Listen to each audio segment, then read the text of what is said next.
किसी का कोई भी सवाल हो, कुछ भी हो, आप लोग बाद में मुझे पूछिएगा, मैं जितना हुआ है मैं आपको उसका आंसर देने की कोशिश करूंगी। और जैसे ये सेशन पूरा खत्म हो जाएगा, फिर मैं सर के साथ ये पीपीटी शेयर कर दूंगी, क्योंकि मेरा पीपीटी मैं धीरे धीरे बना रही हूँ, क्योंकि जितना चाहिए मुझसे मैं उतना ही रख रही हूँ, ज्यादा नहीं। तो उसके बाद मैं सर के साथ शेयर करूंगी, आप लोग फिर सर से ले लीजिएगा। सर मैं शुरू कर रही हूँ sir. Yes ma'am, yes yes.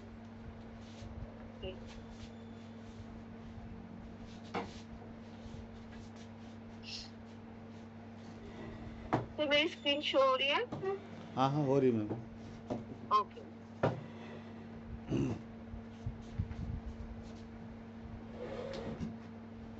जी, होगी बिल्कुल। ओके।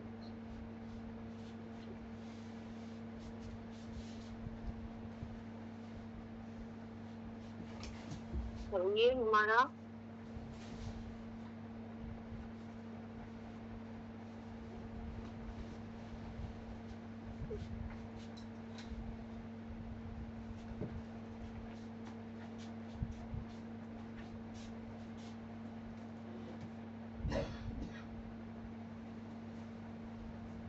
हम लोग अपने ऑर्गन को जानते, सभी को वेलकम करते हैं इस सेशन में। तो छोटा मोटा जितना भी है मैं आप लोगों को सच जो अभी बता रही थी, कि एपिलेप्सी सीखने से पहले थोड़ा हमारे बॉडी के ऑर्गन्स के बारे में जानना जरूरी है, इसलिए मैंने इसको बनाने की कोशिश की। तो इसके नाम है लेट्स नो आवर ऑर्गन। ठीक है, आइए अपने अंगों के बारे में जाने। ऑर्गन्स एंड देयर इम्पोर्टेंस, मतलब जो मानव अंग है उनका महत्व हम लोग जाने कैसे है। पहले है हमारा शरीर कोई विशेष रूप से संरेखित मांसपेशियों के पेशियों और उनके समूह द्वारा संचालित और अनुरक्षित होता है, जिन्हें अंग कहते हैं। अंगों के दो समूह है, एक इंटरनल होता है और एक्सटर्नल होता है। ठीक है, एक्सटर्नल अंगों को जो संवेदी अंग भी कहा जाता है, जिनमें से शामिल है आंखें, नाक, कान, मुंह, जीभ और त्वचा। जिनके काम भी है, आंख का काम है जो प्रकाश मतलब हम लोग तो देख सकते हैं इसको। मैं थोड़ा सा उस लैंग्वेज में आ गया, जो बुक के लैंग्वेज में। नाक से जो ना हम लोग सुनते हैं, कभी कोई स्मेल कुछ लेते हैं, कान से हम लोग सुनते हैं, और उसका और एक काम है जो हमारे संतुलन बनाए रखते हैं। मुंह अथवा जीभ जो बोलते हैं, मुख संवेदन, जिससे हमें स्वाद मिलते हैं। त्वचा जो बहुआयामी संवेदक, जिसको आपको कहीं भी टच करे ना तो आपको पता चलता है क्या है। और ये जो शरीर का सबसे बड़ा संवेदी अंग है, जो त्वचा को सबसे बड़ा संवेदी अंग भी कहा जाता है। फिर इसके बाद आते हैं सर, इसको हटाया नहीं जा सकता नीचे सॉरी। का। हाँ जी। नीचे का ये लाइन को हटाया जा सकता है? हाँ हटा। अभी शरीर के इंटरनल अंग में है मस्तिष्क और ब्रेन और हृदय, फेफड़े यानी लंग्स, यकृत यानी लीवर, पेट यानी स्टमक, पैनक्रियास, छोटी आंत, बड़ी आंत, गुर्दे, मूत्राशय इत्यादि। ये सारे हमारे इंटरनल ऑर्गन के अंदर आते हैं, जो हमारे शरीर के भीतर रहते हैं। तो इसको जानने के लिए आज हम लोग बैठे हैं। तो इसके लिए मैं थोड़ा सा बताना चाहती हूँ कि हम लोग सीधे सीधे इंटरनल अंगों पर जाएंगे, क्योंकि जो बाहर के एक्सटर्नल ऑर्गन है तो क्या करते हो हमें पता है। अभी मुझे नहीं लगता है कि उसको बताने की बहुत ज्यादा जरूरी है, तो उसको अगर चाहिए तो बाद में उसका अलग से पीपीटी बनाएंगे। अभी फर्स्ट जो हमारे आते हैं, फर्स्ट आते हैं मानव मस्तिष्क, जो ह्यूमन ब्रेन के नाम से जाना जाता है। तो मानव मस्तिष्क को हम लोगों को कहा जाता है केंद्रीय नियंत्रण। इसको तो कहा जाता है कि सेंट्रल नर्वस सिस्टम, जहाँ से शुरू होता है। ये हमारे विचार, जो स्मृति है, मतलब जो हम लोगों को याद रखने की क्षमता है, भावनाएं हैं, शारीरिक गतिविधियां और सांस एवं हृदय गति जैसे अनिश्चित क्रिया, मतलब जो हम लोग मतलब कंट्रोल नहीं कर सकते, वो सारा कुछ मतलब कंट्रोल करते, नियंत्रित करता है वो मानव मस्तिष्क। ये खोपड़ी मतलब यानी जो स्कल है उसके अंदर स्थित होता है। ठीक है, ये है हमारा ह्यूमन ब्रेन। इसके तीन पार्ट हैं। ये सेरिब्रम जो कॉन्शियस एक्शंस मतलब जो सचेत क्रिया जो हम लोग कर रहे हैं उसको कंट्रोल करते हैं। सेरिबुलम जो संतुलन या बैलेंस को या जो हम लोग के साथ जो कनेक्शन बनाए रखना होता है उसके साथ ये काम करते हैं। ये सेरिबुलम का काम है। ये जो हिस्सा जो आप लोग देख रहे हो नीले रंग का, ये इसे कहा जाता है सेरिबुलम। और नीचे का जो हिस्सा देख रहे हो ब्रेन स्टेम, ये वाला हिस्सा ब्रेन स्टेम जो काम करते हैं वो ऑटोमेटिक काम करता है। ये मतलब खुद ही अपने आप से काम करता है। इसका काम होता है कि हमारे शरीर के बाकी अंगों के साथ ब्रेन को कनेक्ट करके रखते हैं। ठीक है।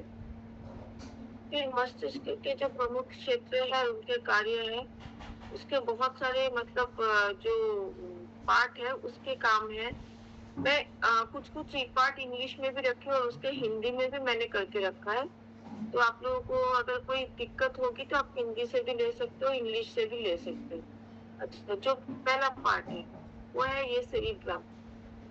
ये सबसे बड़ा भाग है जो दो गोलार्धों मतलब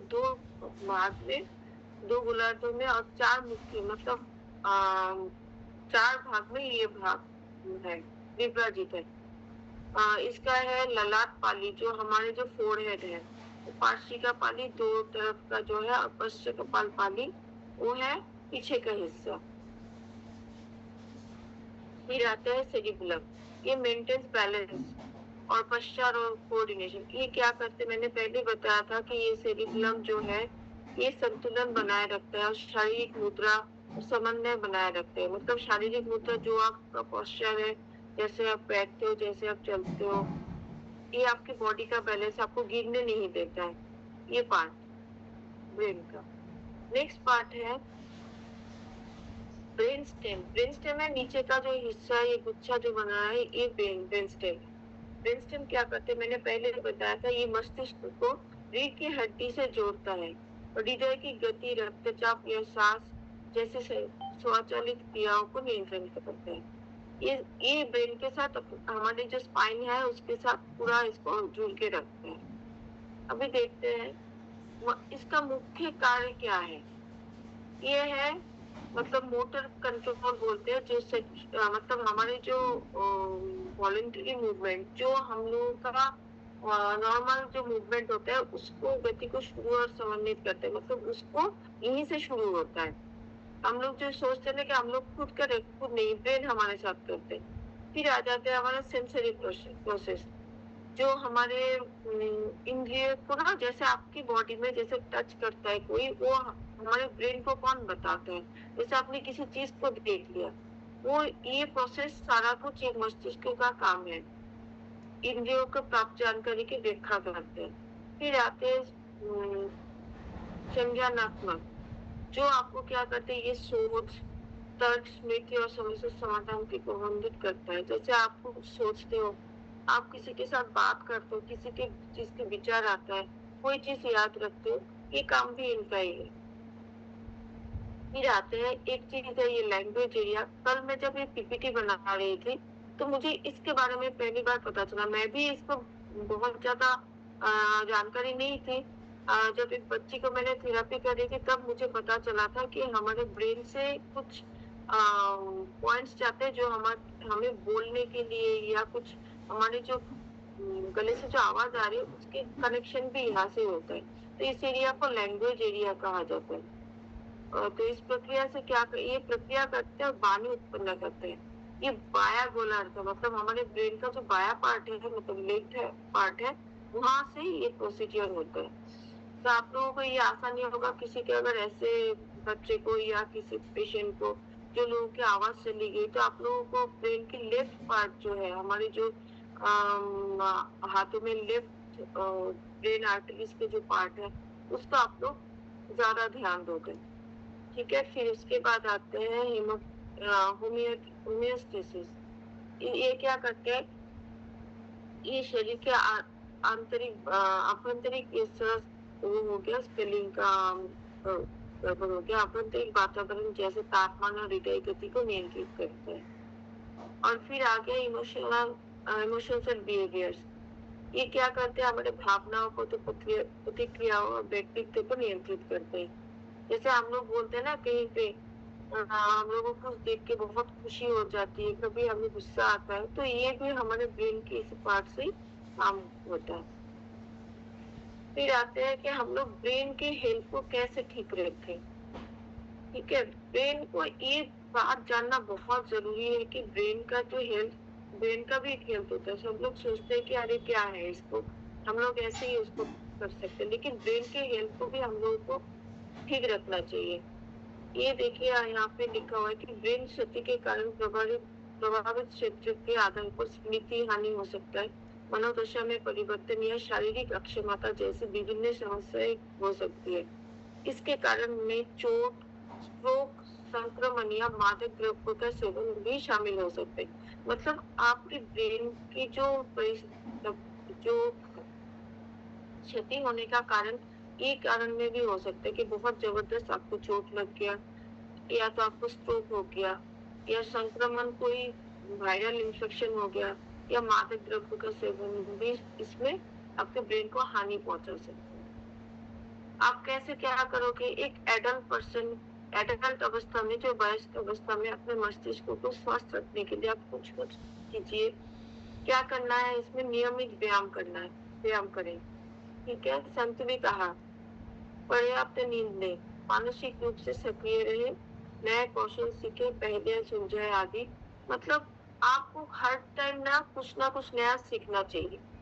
आपकी एज जैसे 30 क्रॉस कर जाए, फिर उसके बाद आप लोग जो पेपर पेन में, मोबाइल में नहीं, पेपर पेन में कोई भी पहले बहुत सारे न्यूज पेपर में आते हैं, कुछ क्रॉसवर्ड पजल आते हैं, सुडोकू आते हैं, वो सब अगर आप लोग उसको सीख के अगर उसको करना शुरू करें पेन और पेपर के साथ, तो ये आपका ब्रेन का एक एक्सरसाइज होगा। नियमित व्यायाम में क्या होता है, आपको अगर प्राणायाम करें नियमित, तो ये साथ में कुछ योगा करें, तो ये आपको ब्रेन के लिए बहुत अच्छा है। आपको खाना संतुलित आहार लेना चाहिए ब्रेन को सही रखने के लिए। पर्याप्त नींद, हम लोग ज्यादातर लोग क्या करते हैं, नींद के साथ वो कर जाते हैं, नींद पूरा नहीं ले पाते किसी भी कारण से। हम लोग को लगता है कि नहीं, आजकल जॉब के लिए ज्यादातर लोग नींद को ही माइनस कर रहे हैं अपने लाइफ से, कि नहीं चलो थोड़ा सोएंगे बाकी का काम करेंगे, लेकिन ये चीज हमारे जान साबित होता है। तो पर्याप्त नींद ले। अच्छा, तनाव का प्रबंधन करें, जैसे आप किसी स्ट्रेस में हो, स्ट्रेस से बाहर आओ, किसी की हेल्प करो, किसी से बात करो, करके उस स्ट्रेस को कम करो। ऐसा नहीं कि मेरे लाइफ में बहुत ज्यादा दुख है तो मैं उसी में घुट के मरूंगी, वहां से आप निकलो, क्योंकि आप दुनिया में आप जब आए हो, आपका जितना रोल है आपको वहां पे उसको प्ले करना है, आपको उसी को प्ले करके फिर आप दुनिया से जाओगे, तो उसको क्यों ना अच्छे से निभाओ। समाज में आए हो तो समाज आपको जो दे रहा है आप भी कुछ दो, उस आप अपने आप को स्ट्रेस मुक्त रखो। शराब का सेवन सीमित कर, अगर कोई ड्रिंक करते तो मैं तो बोलूंगी कि बिल्कुल भी ना करें, लेकिन किसी का अगर करने का कुछ इरादा है तो थोड़ा सा, इसका भी लिमिट होता है, थोड़ा सा सेवन करें। और नशीले पदार्थों से बचे, कोई भी नशा, जैसे आजकल हम लोगों का एक नशा हो गया कि हमें नींद नहीं आ रही तो नींद की गोली खा रहे, और कहीं कहीं पर पेन हो रहा है तो पेन किलर खा रहे, कहीं पे हमारी पेट में थोड़ी सी गड़बड़ हुई तो हम लोगों ने क्या किया, तुरंत कोई पेट की दवाई खा ली। ये भी हमारे शरीर में एक तरफ से नशीले पदार्थों के जैसे काम करता है, तो आप लोग इससे बचें।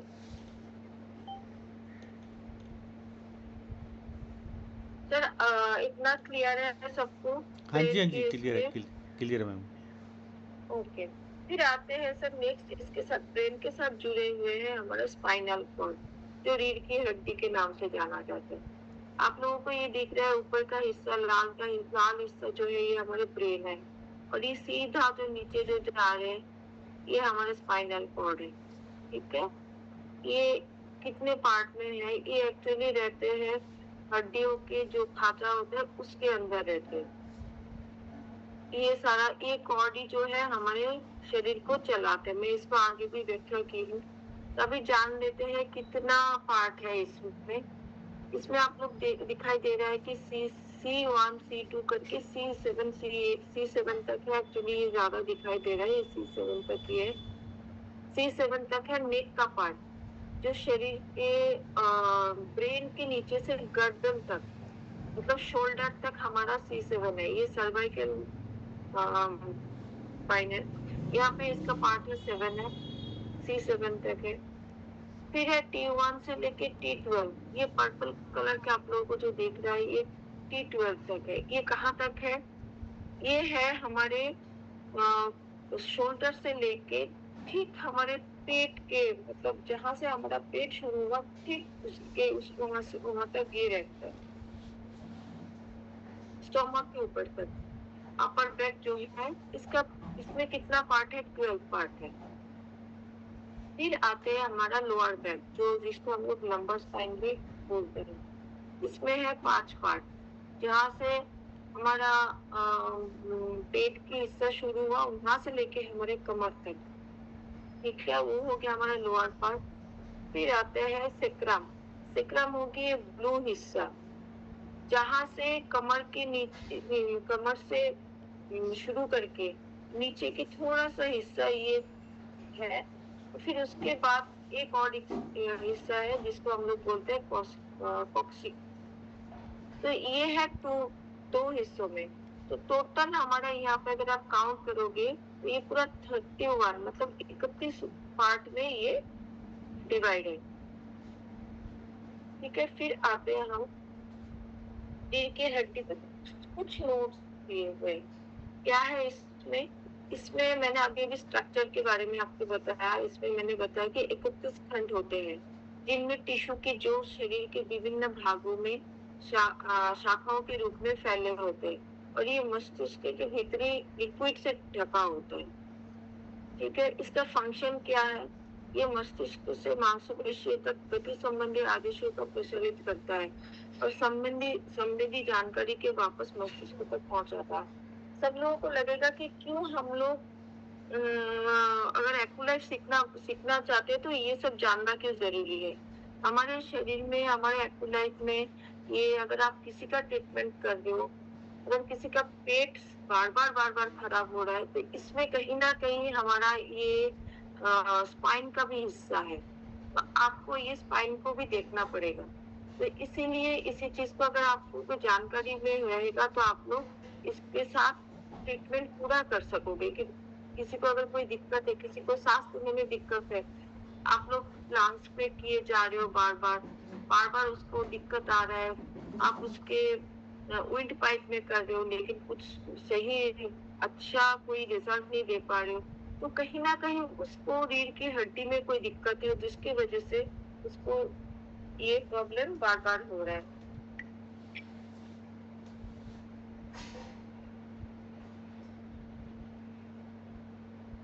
फिर आते हैं इसका जो रिफ्लेक्स एक्शन है, परिवर्त क्रियाएं जो है, रीढ़ की हड्डी मस्तिष्क की तत्काल भागीदारी के बिना अनिश्चित तीव्र प्रतिक्रियाओं का प्रबंधन करती है, जिन्हें प्रतिवर्त क्रियाएं कहा जाता है। उदाहरण के लिए गर्म चूल्हे से दूर हटना। ये क्या काम करता है? बोलते कि रिफ्लेक्स एक्शन। जैसे मानो आप कहीं पे मतलब खड़े हो, आपको अचानक से कोई गर्म चीज आपके हाथ में लग गया, तो आप क्या करते हो? हाथ को उठा लेते हो।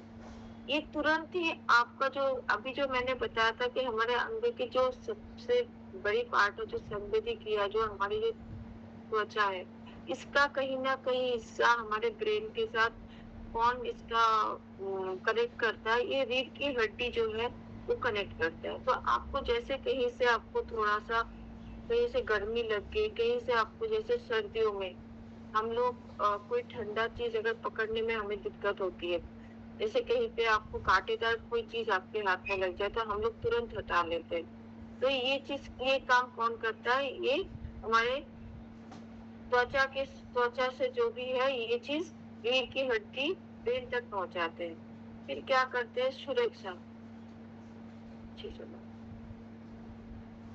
एक मिनट सर।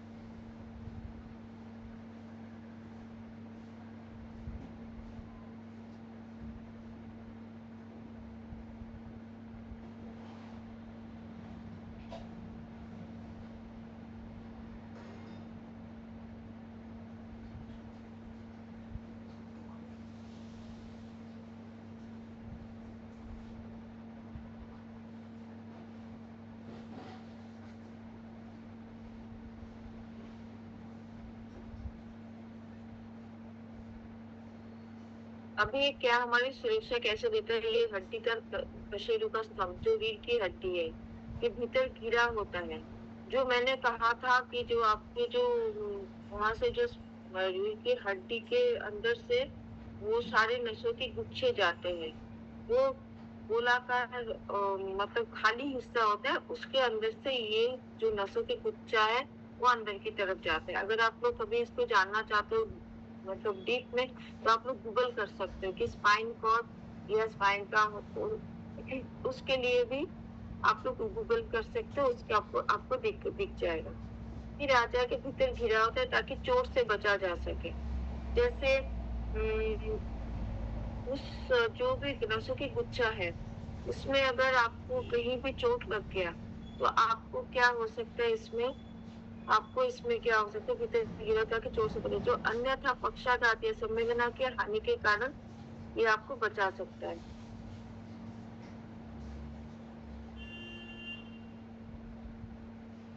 फिर आते हैं, हमारी रीढ़ की हड्डी टिश्यू की एक नली होती है। ये आपके मस्तिष्क से लेकर आपके पीठ के निचले हिस्से तक फैली होती है। रीढ़ की हड्डी मस्तिष्क से शरीर के बाकी हिस्सों तक और वापस मस्तिष्क तक तंत्रीय संकेतों को परिवहन करती है। ये संकेत आपको संवेदनाओं के महसूस करने, शरीर को हिलाने डुलाने और सांस लेने में मदद करती है। रीढ़ की हड्डी में किसी भी प्रकार की क्षति आपको चलने फिरने या कार्य करने की क्षमता को प्रभावित कर सकती है। इस अभी यहाँ पे मैं कुछ बोलना चाहती हूँ, जैसे किसी को मान लो पीठ पे कोई चोट आ गया, जैसे किसी को बहुत तेज, जैसे आजकल लोगों को एक बहुत कॉमन प्रॉब्लम हो रहा है, एक तो हो रहा है कि फ्रोजन शोल्डर हो रहा है, हाथ उठा नहीं पा रहे हैं, कहीं भी हाथ रुकता है, किसी को स्पाइनल मतलब सर नीचे की तरफ करो तो चक्कर आने लगते हैं। इसका कारण क्या है, ये जो हमारे जो ऊपर का गर्दन का जो हिस्सा है, यहीं पे कहीं ना कहीं आपको कोई ब्लॉकेज आ गया, ब्लॉकेज मतलब इसके अंदर का जो गैप है वो हट गया, या तो आपको किसी तरीके से चोट लगा है जिस वजह से आपका जो अंदर की जो नसें हैं वो नस वो दिक्कत हो रही है मूव करने में, तो आपको दिक्कत हो जाता है। जैसे किसी को मानो जो नीचे के हिस्से में कमर के हिस्से में कोई चोट आ गया, मतलब ये वाला हिस्सा जो है इसमें कहीं पे आपको चोट आ गई, जैसे कोई भारी चीज उतारने से हमें अचानक से महसूस होता है कि हम खड़े नहीं हो पा रहे, कहीं पर हमारे क्या हो रहा है कि हम चल फिर नहीं पा रहे, तो यहाँ से जो भी नसों का गुच्छा अंदर गया है, मतलब यहाँ से जो भी नसों का गुच्छा हमारे ब्रेन से लेके हमारे पैरों तक जा रहा है, वो क्या कर रहा है, कहीं ना कहीं उसको ब्रेन से संकेत ले जाने में या ऑक्सीजन ले जाने में या हीमोग्लोबिन का जो बहाव है उसको ले जाने में, इसको एनर्जी ले जाने में दिक्कत हो रही है, तभी तभी हमें लगता है कि नहीं हम चल नहीं पा रहे, हमारा जो कार्य है उसको रुक जाता है वो कार्य। तो हमें क्या करना है, हमेशा ये इसको हमेशा रीढ़ की हड्डी जो है इसको हमेशा के लिए आप लोग जानो कि हमारे जो हम लोग जो चल फिर रहे हैं, जो हम लोग अपने जो हम लोग कहीं बैठ रहे, कहीं हम लोग गर्दन हिला डुला पा रहे, हाथ उठा पा रहे, वो मतलब इधर से कोई सामान ले हाथ से उठा पा रहे, तो इसके लिए हमेशा अपने आप को जो अपना जो बैकबोन है जो रीढ़ की हड्डी कहा जाता है, इसको हमेशा से इसको ध्यान दीजिए। सही समय पे इसका अगर कोई भी दिक्कत है तो आप एक्यूलैब से भी इसका फिक्स कर सकते हो, बहुत अच्छा रिजल्ट देता है, बहुत अच्छा रिजल्ट देता है इसके ऊपर। और साथ ही साथ कुछ रीढ़ के एक्सरसाइज भी हमें करना चाहिए ताकि इसका लचकपन जो है ना वो बना रहे। ठीक है, फिर इसके बाद आते हैं जो हमारे स्पाइन जो है ना, रीढ़ की हड्डी के जो भाग है उसको जान लेते हैं। इसमें है क्या क्या है, पहला है सर्वाइकल, ये जो ऊपर का जो हिस्सा मैंने पहले भी बताया ये सर्वाइकल स्पाइन है, इसके अंदर से सारे पूछे जाते हैं, इसको ग्रीवा रीढ़ भी कहा जाता है। फिर आता है थोड़ेसिक जो पीठ का हिस्सा है, इसमें कुछ दबाव हो जाते हैं तो लोगों को पता ही नहीं चलता है कि जो लोग जिम जाते हैं बहुत हेवी एक्सरसाइज करते हैं तो उन लोगों को किस बहुत ज्यादा हार्ट अटैक हो जाता है, सांस भी फूलने लगता है। क्यों होता है उसका वजह कहीं ना कहीं ये थोरासिक स्पाइन भी है। क्यों, यहाँ पे मैं आपको नेक्स्ट स्लाइड में मैं बताऊंगी क्यों। नेक्स्ट जो स्लाइड आएंगे उसमें मैं बताऊंगी, क्योंकि यहाँ पे कहीं पे आपको दबाव आ जाए तो शायद हार्ट तक हमें ब्रेन से सिग्नल ही नहीं जा रहा है, तो अचानक से ऐसे सिग्नल ना जाने की वजह से भी हार्ट अटैक आ सकता है। फिर आते हैं ये जो लंबर स्पाइन है, जो इसको काट का रीढ़ भी कहा जाता है, जो ये नीचे का हिस्सा है। फिर आते हैं सेक्रम, कमर के पीछे की तिकोनी हड्डी, जो ये जो है यहाँ से आपको यहाँ तक। फिर आते हैं ओकिक्स, ये रीढ़ की हड्डी का पिछला भाग, ये जो है ना इसको हम लोग टेल बोन भी कहते हैं। ठीक है, इसके बारे में भी मैंने विस्तार में बताया है। फिर अभी आते हैं थोड़ा थोड़ा जानते हैं सर्वाइकल स्पाइन के बारे में। ये देखिए सर्वाइकल स्पाइन का मैंने बताया कहाँ से कहाँ तक। इसका आप लोग चाहो तो स्क्रीनशॉट भी रख सकते हो कि हमें एक छोटा सा एक मतलब वो हो जाएगा कि कहीं कोई बोलेगा मेरे को गर्दन में दर्द हो रहा है, इस जगह में हम हो रहे हैं, तो हम लोग सीधा उठा के सर्वाइकल में ना करें। सर्वाइकल और थोरासिक का जो जॉइंट है वहां से हम लोग ट्रीटमेंट करेंगे ना, तो आपको बहुत अच्छा रिजल्ट होगा। ठीक है, यहाँ से C1 C2 C3 करके ये C7 तक। अभी आइए जानते हैं कि इसमें क्या क्या हो सकता है। अगर हमें कहीं पे कंप्रेशन, मतलब यहाँ पे कोई भी यहाँ से डिस्क हट जाता है या कोई भी दिक्कत आ जाती है, इसको कहते हैं कि डिस्क बल्ज कहते हैं। जो ये डिस्क हट जाता है ना, ये हटके क्या होता है थोड़ा सा ये बाहर की तरफ आ जाता है। मैं वो भी दिखाऊंगी आप लोगों को बाद में। पहले आप लोग जानते हैं कि यहाँ पे दिक्कत आते हैं तो क्या होता है, ये क्या क्या कंट्रोल करते हैं। ये ब्लड वेसल्स कहाँ के, आईज के। अगर किसी को आंखों में दिक्कत है ना तो आप एक बार यहाँ पे भी चेक कीजिएगा। C1 से लेके C4 तक चेक कीजिएगा तो उसका यहाँ पे भी दिक्कत है। ठीक है, ये सारा, ये आईज है, लेक्रिमल ग्लैंड है, ये बहुत सारा है, नेक है, मसल्स है, सब कुछ यहाँ पे कंट्रोल करते हैं। इसमें क्या होता है, जैसे हम लोग बोलते हैं किसी को तो पता ही नहीं होता है कि सर में दर्द क्यों होता है। सब लोग आपके बोलते हैं कि हमें माइग्रेन हो गया। माइग्रेन क्यों हो रहा है इसके भी आप देख लो। यहाँ पे कहीं पे भी दिक्कत आ गया तो क्या क्या आ सकता है। क्या होते हैं आपको हेडेक आते हैं, माइग्रेन हेडेक आते हैं, डिजीनेस, हर टाइम आपको लगता है कि आपके बहुत ज्यादा सर भारी लग रहा है। ये तो बहुत ज्यादा दिक्कत हो रहा है आजकल, क्योंकि मोबाइल ज्यादा हम लोगों को देखना पड़ता है, तो हम लोग सर को झुका झुका के मोबाइल देखते, तो कहीं ना कहीं यहाँ पे हमें प्रॉब्लम आ जाता है। तो ये डिजीनेस आ जाता है, साइनस प्रॉब्लम आ जाता है, एलर्जी, लोगों को पता ही नहीं है कि क्यों हमें एलर्जी हो रहा है। एलर्जी किस चीज के, डस्ट एलर्जी हो सकती है, बहुत तरीके का एलर्जी। उसके लिए भी कहीं ना कहीं हमारे स्पाइन में ध्यान देना जरूरी है। पेट कोल्ड, जैसे जुकाम हो जाए तो एकदम से सर भारी हो जाना, थकावट जो होता है, फैटिक। आप लोग किसी का फैटिक का ट्रीटमेंट कर रहे हो तो साथ में आप लोग क्या करो, ये C1 से लेके C7 तक वहां से आप लोग एक्युलेक्टर थेरेपी करो। विजन प्रॉब्लम, जो दिखने में प्रॉब्लम होता है आजकल, क्या होता है जैसे छोटे छोटे बच्चों को चश्मे लग रहे हैं, बड़े बुजुर्गों को भी चश्मे तो ऐसे ही लगते थे। तो थोड़ा सा हमें क्या होता है, जैसे हम लोग जैसे जितने एज होते रहते, जो हमारे अंदर के जो ये जो डिस्क है, इसका क्या होता है, ये डिफॉर्मेशन होता है, मतलब ये धीरे धीरे खत्म होने लगते हैं। तो इसके लिए भी हमें थोड़ा सा ध्यान देना पड़ता है। रानी नोज, किसी का नाक बह रहा है, किसी का थ्रोट में दिक्कत आ रहा है, शॉर्ट थ्रोट कहते हैं, जैसे गले में खिचखिच हमेशा करते हैं। स्टीफ नेक, स्टीफ नेक का मतलब है जो गर्दन हिला डुला नहीं पा रहे उसके लिए। ठीक है, इसमें देखो यहाँ तक ये आ गया। फिर देखो C5 C6 C7 C8, इसमें क्या है, नेक मसल्स को कंट्रोल करते हैं, शोल्डर्स को, एल्बोस को। मैंने अभी अभी आप लोगों को कहा था या अगर यहाँ पे कुछ दिक्कत है तो हम लोग हाथ नहीं उठा पा रहे, elbows, arms, wrist, hands, fingers, ठीक है, हार्ट, लंग्स, इसोफेगस जो हमारा जो गले की जो खाद्य नाली है, कहीं कहीं जैसे हम लोगों को पहले आप लोग देखते हो, आप लोग अभी भी जानते हो कि कहीं पे हम लोगों को खाना कहीं गले पे अटक जाए तो हम क्या करते हैं, सीधे इस एरिया में हल्के हाथों से थपथपाते हैं ताकि वो गले से निकल जाए।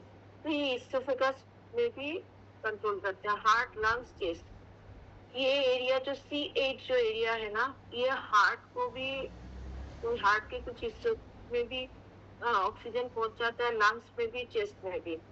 तो इसमें होने से क्या होता है, यहाँ पे कई दिक्कत आए तो कफ को करते हैं, आर्म पेन होता है, हैंड एंड फिंगर नामने जो हम लोग हाथ एकदम से सुन्न हो जाते हैं। तो आप लोगों को ध्यान देना है कि हमें ये इसमें इस एरिया में हम लोग को थेरेपी करनी है। टिंगलिंग, टिंगलिंग मतलब कोई कोई बोलते हैं ना कि हमारे हाथ बहुत झुंझुना रहे, जैसे एकदम से सुन्न हो जाते हैं और झुंझुना रहा है।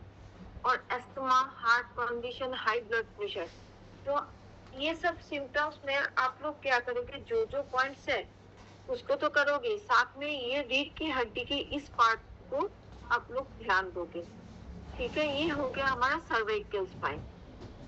नेक्स्ट आते हैं थोरासिक स्पाइन। थोरासिक स्पाइन को कौन सा हो गया, जो हमने दिखाया था पहले, जो सर्वाइकल से शुरू होकर पीठ तक आते हैं। ये देखो, ये 12 हिस्से में बटा हुआ है, ठीक है, TH1 TH2 करके ये सीधा देखो TH12 तक है।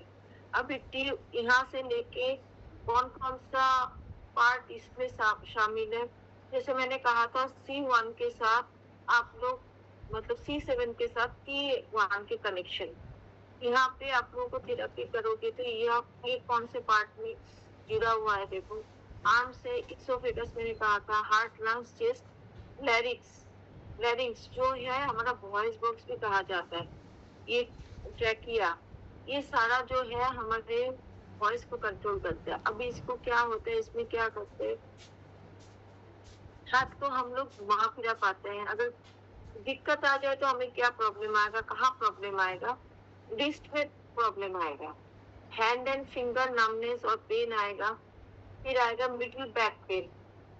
लोग बोलते हैं ना हमारे पीठ में दर्द है, बहुत लोग जो ड्राइव करते हैं, लगातार ड्राइव करते हैं, घंटों ड्राइव करके ऑफिस पहुंचते हैं, घंटों ड्राइव करके फिर वापस घर आते हैं, उन लोगों को ये पीठ का मिडिल बैक पेन रहता है।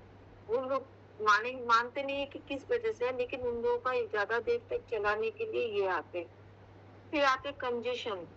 कंजेशन क्या होता है, कंजेशन जैसे मानो आप गले में एकदम चोक्ड हो गए कि आप कुछ बात ही नहीं कर पा रहे, जैसे लग रहा है कि यहाँ पे आपके चेस्ट में कुछ जमा हुआ है।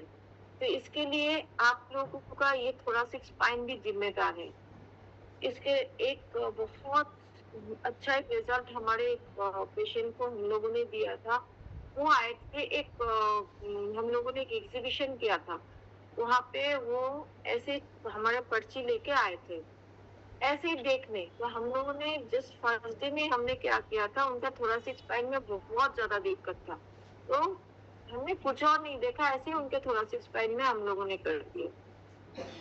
नेक्स्ट दिन वो भागते भागते, क्योंकि वहाँ पे 4 दिन का हम लोग का एग्जीबिशन था, तो हम लोगों ने पार्ट लिए थे, तो वहाँ पे वो आए थे, नेक्स्ट डे भागते हुए आए हमारे पास ये पूछने के लिए, क्योंकि उसको बरसों से उनको एक प्रॉब्लम था कि वो दिन रात उसके बलगम जो निकलते रहते, वो एक दिन में उनका मानो 30 to 40% कम हो गया। तो फिर इसका कारण डॉक्टर लोगों ने, उन्होंने डॉक्टर दिखा दिखा के थक गए थे, लेकिन कोई डॉक्टर कुछ नहीं कर पाए। ये एक ये ट्रीटमेंट देने से, थोरासिक स्पाइन की ट्रीटमेंट देने से इस हिस्से में हम लोगों ने जब थेरेपी किया था, तो उनका ये प्रॉब्लम जो कंजेशन होता है ना, वो उनको बहुत हद तक कम हो गया। फिर डिफिकल्टी इन ब्रीदिंग, उनको सांस लेने में भी बहुत दिक्कत होती थी, तो उनको इससे भी आराम मिल गया। इससे आपको अस्थमा का प्रॉब्लम जिनको है उनको भी आराम मिल जाएगा, हाई ब्लड प्रेशर वाले भी इससे आराम उठा सकते हैं। फिर आते हैं T5 से लेके T10 तक। यहाँ पे क्या क्या कंट्रोल करते हैं देखो। यहाँ पे आते हैं gall bladder, liver, diaphragm, stomach, pancreas, spleen, kidney, small intestine, appendix, adrenals. यहाँ पे क्या होता है, ये सारे बॉडी के पार्ट्स है। ये एक्चुअली एक पिक्चर है जो मैं यहाँ से हिंदी में इसको कन्वर्ट नहीं कर पाई, तो इसका जैसा मैंने रख दिया। आप इसको उठा के एक बार गूगल करके आप यहाँ से हिंदी में ले सकते हो, या तो मैं बाद में ये सारे अंगों का नाम मैं बाद में हिंदी में आपको बता दूंगी। ये आपको चार्ट में भी हिंदी में मिल जाएगा। तो यहाँ पे आप देखिए ये क्या क्या काम करते हैं। यहाँ से हार्ट के कंडीशन जो है, यहाँ पे bronchitis, pneumonia, gall bladder condition. अगर किसी का गॉल ब्लैडर की कंडीशन खराब है तो आप इसका थोरैसिक स्पाइन में भी आप थेरेपी करें। फिर किसी को जॉन्डिस हो गया, लीवर कंडीशंस खराब हो गया, स्टमक में प्रॉब्लम हो गया, तो आप इनको इस ये जो हिस्सा बताया मैंने निचले मतलब थोरैसिक स्पाइन के नीचे के हिस्से में आप इसको थेरेपी करें। फिर आते हैं T11 के हिस्से में, स्मॉल इंटेस्टाइन मतलब छोटी आंत, कोलन, यूट्रस। T12 में आते हैं यूट्रस, कोलन और बटक्स। तो ये सारा जो पॉइंट्स है ये क्या कंट्रोल करता है देखो। स्टोमक प्रॉब्लम हो तो भी आपको थोरैसिक स्पाइन में आपको देखना पड़ता है। फिर आता है अल्सर है किसी का, पेट में अल्सर बन जाते हैं ना, तो उसके लिए भी आप थोरैसिक स्पाइन में करो, क्योंकि थोरैसिक स्पाइन में अगर दिक्कत है तो पेट में सही मात्रा में ऑक्सीजन नहीं पहुंच पाएगा। तो हमें क्या ध्यान देना है कि सही मात्रा में ऑक्सीजन पहुंच पाए, ताकि उसका जो पेट में अल्सर है या गैस्ट्रिक है या किडनी का इशू है तो ये सारा उसका ठीक हो पाए। तो ये हमारा थोरैसिक स्पाइन हो गया। थोरैसिक स्पाइन के साथ ये सारा प्रॉब्लम आप हैंडल कर सकते हो।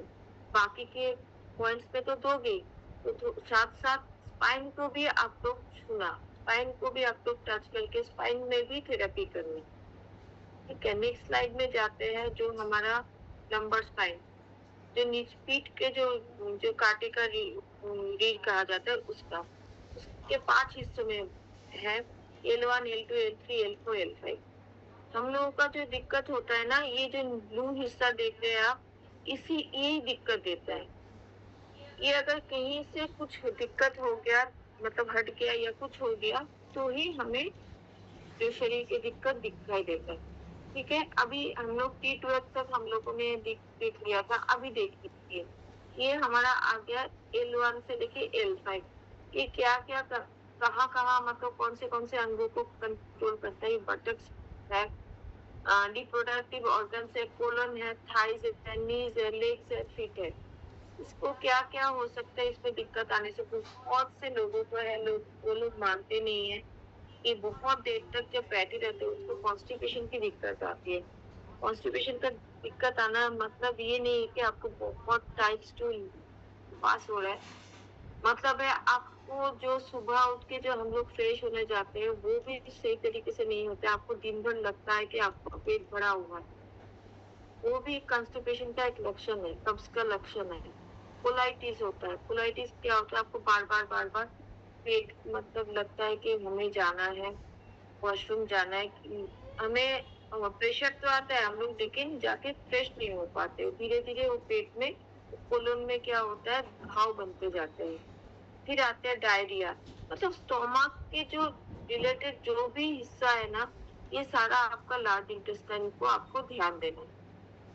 अगर स्टोमक में कोई भी आके लेके आ रहा है कि मेरे स्टोमक में दिक्कत है, अगर मानो आपने देख लिया स्टोमक में दिक्कत है, तो आप ध्यान देना कि उसका ये लंबर स्पाइन में आप उसका थेरेपी करो। फिर क्या होता है, ब्लडर प्रॉब्लम। बहुत सारे लेडीज को जो होता है एज के पहले जो यूरिनल प्रॉब्लम है कि आपको यूरिन का प्रेशर है, आप उसको रोक नहीं पाए। ठीक है ना, तो उसको कहीं ना कहीं रीढ़ की हड्डी में लंबर स्पाइन में कोई दिक्कत तो है, वहां पे भी आपको ये कंट्रोल करना पड़ेगा। फिर मेंस्ट्रुअल प्रॉब्लम, जो हमारे पीरियड्स का लेडीजों का जो पीरियड्स का प्रॉब्लम आता है, उसमें भी कहीं ना कहीं हमारा ये लंबर स्पाइन भी बहुत रोल निभाता है। तो आप लोग जब किसी का अगर पीरियड्स के लिए थेरेपी कर रहे हो या कोई ट्रीटमेंट दे रहे हो तो ये लंबर स्पाइन को भी आप लोग ध्यान में रखिएगा। फिर आते लो बैक पेन, ये तो है ही, जिसको लंबर स्पाइन में दिक्कत है उसको लोअर बैक पेन है। जो लेडीज बहुत मतलब बैठ के काम करते हैं या खड़े होके किचन में बहुत देर तक रसोई में खाना बनाते हैं, उनको भी लोअर स्पाइन में दिक्कत आ जाते है। जो जेंट्स ऑफिस में काम करते हैं 8-8, 9-9 घंटा बैठ बैठ के, तो उनको भी ये लो बैक पेन आते हैं। पेट के प्रॉब्लम तो होते ही है। पेन इन और नंबनेस इन लेग्स, जो होते हैं कि लेग्स में आपका पेन रहता है और नंबनेस, सुनापन, वो धीरे धीरे जाके आपका हिप जॉइंट में दिक्कत देता है, आपको साइटिका पेन देता है। जैसे लोग बोलते हैं कि मेरे पैरों में खिंचाव आ रहा है, झुनझुना हाथ महसूस हो रहा है, सब कुछ ये चीज ना, इसको अगर कोई लेके आपके पास है, आप सीधा सीधा अपनी लाइफ से ये लंबर स्पाइन को आप लोग उसको ट्रीट करोगे। क्योंकि पेट के जो भी हिस्सा है, क्योंकि हम लोग जानते थे कि पेट का हिस्से में, पेट में कोई भी दिक्कत है तो हम लोग क्या करते थे, स्टमक के पॉइंट से जो स्मॉल इंटेस्टाइन, लार्ज इंटेस्टाइन, उसके पॉइंट है उस पे हम लोग करते थे। लेकिन उसके साथ साथ अभी क्या और एक पॉइंट आप लोग जान गए हो कि लंबर स्पाइन में भी आपको ट्रीटमेंट देना है। फिर आते हैं आपका सेक्रम एंड पॉकेट्स। सेक्रम इस पार्ट को कहा जाता है, जो येलो पार्ट आप देख रहे हो, ये हिस्सा, ये हिस्सा आपका सेक्रम है, ठीक है। सेक्रम का क्या काम है? सेक्रम है S1, ये जो हिस्सा है ये सेक्रम है। इसमें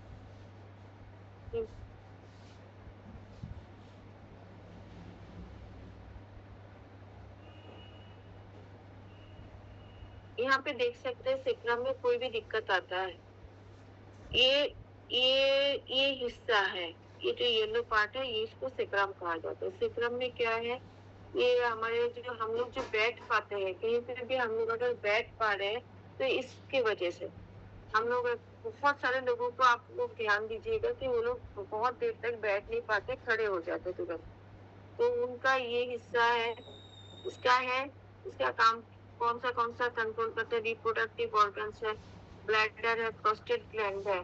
जेंट्स को तो बहुत ध्यान रखना चाहिए कि जब आप लोग देर तक बैठते हो तो आप लोगों को बीच बीच में खड़े होने की जरूरत है, थोड़ा सा बैक को आप लोग मूवमेंट कीजिए। ये प्रोस्टेट ग्लैंड्स को भी कंट्रोल करता है, लेग्स को, एंकल्स को, फीट टोज तक है। यहाँ पे क्या क्या प्रॉब्लम आता है, अगर यहाँ पे कोई दिक्कत आया तो constipation, diarrhoea, bladder problems, menstrual problems, lower back pain, pain और नमनेस इन लेग, ये भी इस चीज को कंट्रोल करते हैं, ठीक है। ये हिस्सा भी इसको कंट्रोल करते हैं, ठीक है। फिर आते हैं हम लोग, ये जो हिस्सा दिखा रही हूँ मैं, ये है हमारा पॉकेट्स, ठीक है, रीढ़ के हड्डी के निचले हिस्सा, जो टेल बोन जो कहा जाता है। तो इसमें अगर दिक्कत आता है तो इसमें क्या लक्षण आपको दिखने को मिलता है, ये लगातार दर्द होता है, एक सुस्त दर्द, मतलब जो आपको ना नीचे के हिस्से का एकदम से नम हो जाएगा, आपको मतलब आपको हिलने डुलने के लिए बहुत दर्द देगा, आप हिल डुल नहीं पाओगे। इसमें क्या होता है, ये यहाँ पे ज्यादातर लोग क्या होते हैं, जब कहीं गिर जाते हैं ना, तो ये बहुत ज्यादा यहाँ पे आपके शरीर में कैल्शियम की कमी, विटामिन डी की कमी हो, तो आपको ये हिस्सा जो है ना, बहुत जल्दी अगर थोड़ा सा चोट लगे तो ही आपको ये हिस्सा दिक्कत कर जाते हैं, जो आपको हिलने डुलने या उस क्षेत्र को छूने पर तेज और तीव्र पीड़ा देते हैं। फिर क्या होता है, बैठने में कठिनाई, बैठने पर तीव्र दर्द, विशेष रूप से कठोर सतह पर, मतलब मानो आप कहीं पे भी कुर्सी पर भी आप बैठ नहीं पाओगे। तो एक आजकल एक सीट आ गया, जिसको टेलबोन में दिक्कत होता है या फ्रैक्चर होता है, क्योंकि वहाँ पे आप प्लास्टर नहीं कर सकते। उसमें ज्यादातर आपको बेड रेस्ट लेने के लिए बोला जाता है, और आप अगर बैठोगे तो उसके लिए भी एक सीट आते हैं, उसके अंदर की तरफ होल रहता है, आपको उसको चेयर पे रख के, कुर्सी पे रख के आपको बैठना पड़ता है। ठीक है, आप अगर इसमें अगर कहीं पे भी फ्रैक्चर हो जाए या कोई दिक्कत हो जाए, तो आपको क्या प्रॉब्लम होता है, आप कहीं पे बैठे हो, आपको खड़े होने में बहुत ज्यादा दिक्कत होती है। फिर आता है रीढ़ की हड्डी के पिछले हिस्से पे सूजन और नीला पड़ जाता है। बहुत लोग ना ध्यान नहीं देते हैं, सोचते कि दर्द हो गया यहाँ पे, मतलब ये जो पिछला हिस्सा है ना, स्किन के ऊपर आपको दिखाई देता है। कैसे दिखाई देता है? जैसे स्किन जो क्रैक हो जाता है ना, जैसे सूख जाते हैं, सूख के फट जाते हैं, वैसे क्रैक आ जाते हैं। लोग उसमें क्या करते हैं, ज्यादातर लोग सोचते हैं कि हाँ मेरे यहाँ पे थोड़ा सा दर्द है, चलो मैं यहाँ पे थोड़ा सा क्रीम लगा लेती हूँ या कोई ऑयल यूज कर लेती हूँ। लेकिन अगर आपको यहाँ पे, अगर आपको दिख रहा है कि कोई सा भी इस हिस्से में, ये पीछे का जो ये हिस्सा है, अगर आपके हाथ में कभी नहाते वक्त अगर कभी आपको वहाँ पे टच होने में आपको अगर लगे कि इस हिस्से में कोई भी खुरदुरापन है और आपको ये सारे दिक्कत हो रहा है, अगर आपको कहीं पे चोट लगा है, आप इसको इग्नोर मत कीजिएगा, तुरंत डॉक्टर के पास जाइए, एक बार चेक कीजिए। चेक करके जो कैल्शियम है हमारे, डॉक्टर ज्यादातर इसमें कैल्शियम, विटामिन D3 और रेस्ट के लिए बोलते हैं। तो उस टाइम पे आप अपने आप को ध्यान रखिए, और जो कैल्शियम की जो हमारे पास जो प्रोडक्ट है कैल्शियम का, कैल्शियम HMB, तो पहले कैल्शियम HMB का 40 दिन का कोर्स कंप्लीट कीजिए, फिर उसके बाद जो कैल्शियम रिच है उसको कंप्लीट कीजिए 3 महीने तक, तो आपको बहुत जल्दी इसको आराम मिलेगा। साथ में मैं तो ये सिर्फ कैल्शियम के लिए बात बोल रही हूँ, बाकी और भी इसमें दिया जाता है, वो बाद में हम लोग डिस्कस करेंगे। फिर आते हैं इसमें क्या होता है, आप अगर उस टाइम पे अगर आप जैसे पेट साफ करने के लिए जाते हो, मलत्याग करने, या आप लोग फिजिकल टच में आते हो, तो उस टाइम पे आपको बहुत ज्यादा दिक्कत होता है। फिर आते हैं, यदि चोट आसपास की तंत्रिकाओं को प्रभावित करते हैं तो कभी कभी सुनपन या झुनझुनी महसूस हो सकती है।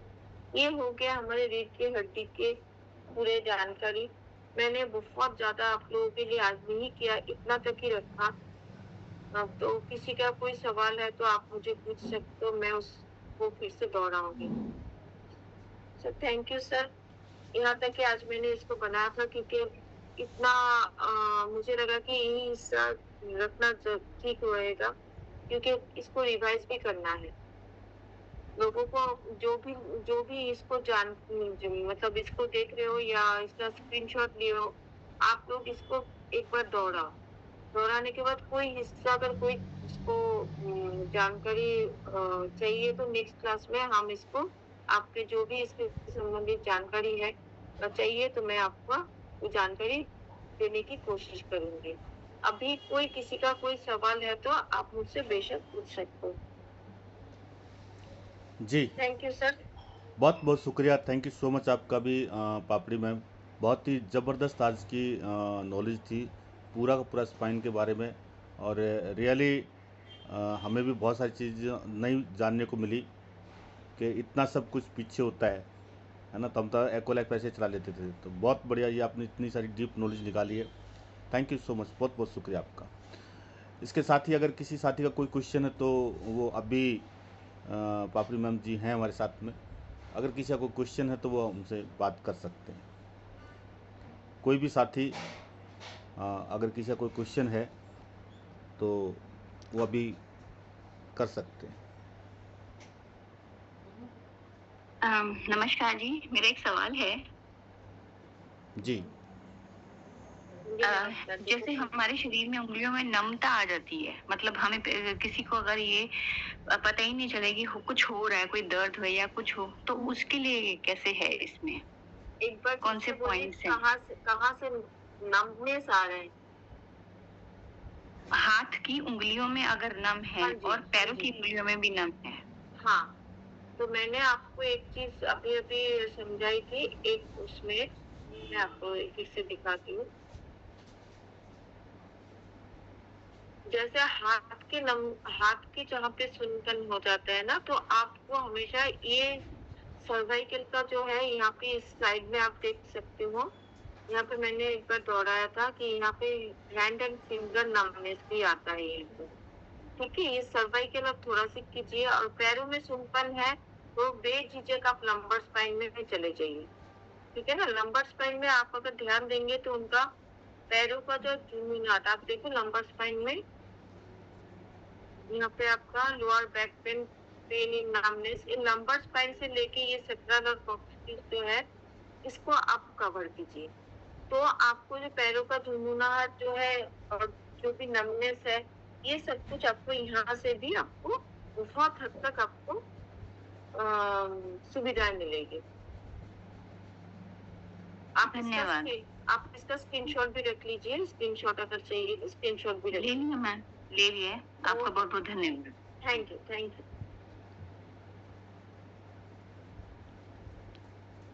जी काजल जी, मेरे ख्याल से मैम ने जो बताया वो आपका क्लियर हो गया होगा। बाकी अगर और कोई हाँ जी साथी सर, हाँ जी। और कोई साथी हमारा कोई और क्वेश्चन पूछना चाहता है तो अभी पूछ सकते हैं।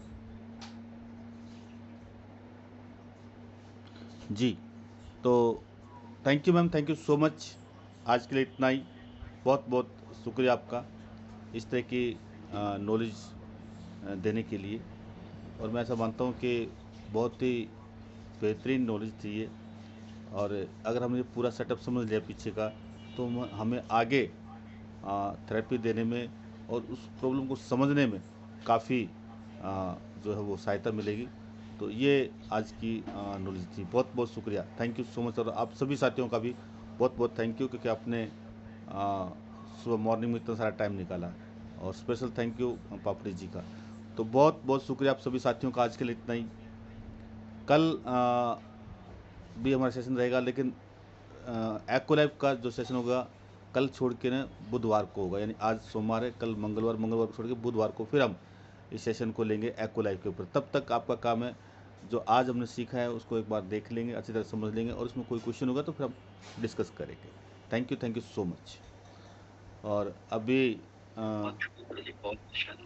हम जैसे कि हमारा सिस्टम है, हम दो साथियों से जरूर जानना चाहेंगे कि आज का सेशन सुन के आपको कैसा लगा। कोई भी दो साथी। Good morning sir. जी good morning. Good morning sir.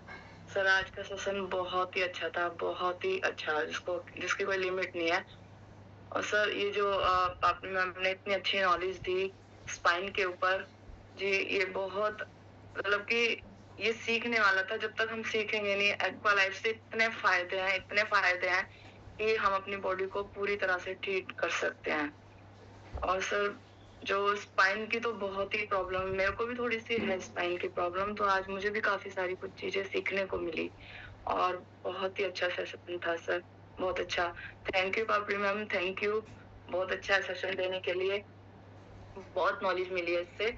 लेकिन अगर हम इसको रिवाइज करेंगे या रिपीट करेंगे या हम इसको अच्छे से समझेंगे सोचेंगे तो हम जो एक्वा लाइफ मशीन है हमारी सर, उसको हम बहुत अच्छे से चला सकते हैं और सीख सकते हैं।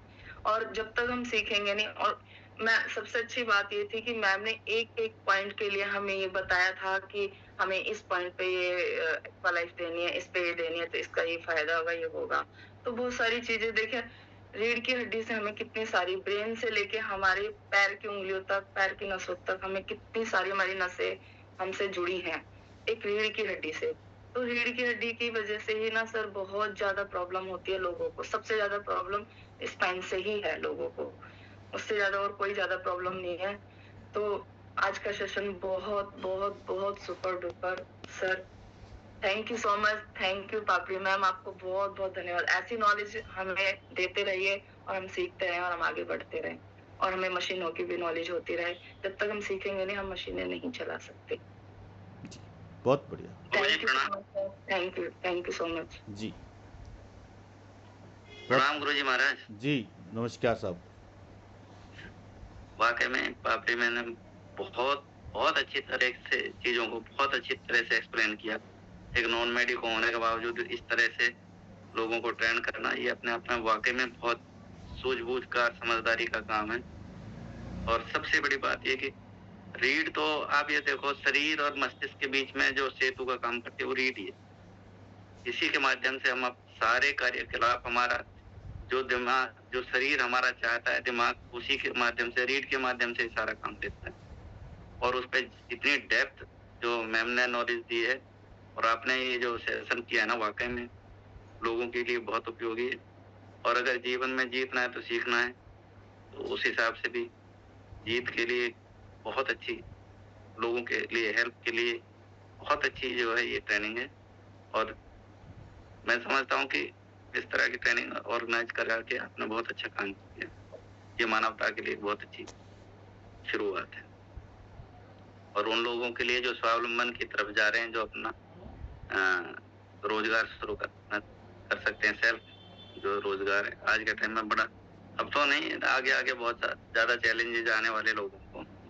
और एक्वालाइफ के माध्यम से वाकई में लोग अपने आप को मतलब आर्थिक रूप से आजादी की तरफ ले जा सकते हैं। बहुत बहुत एक बार फिर से आप, मैम और आप बधाई के पात्र। धन्यवाद, शादुबाद जी।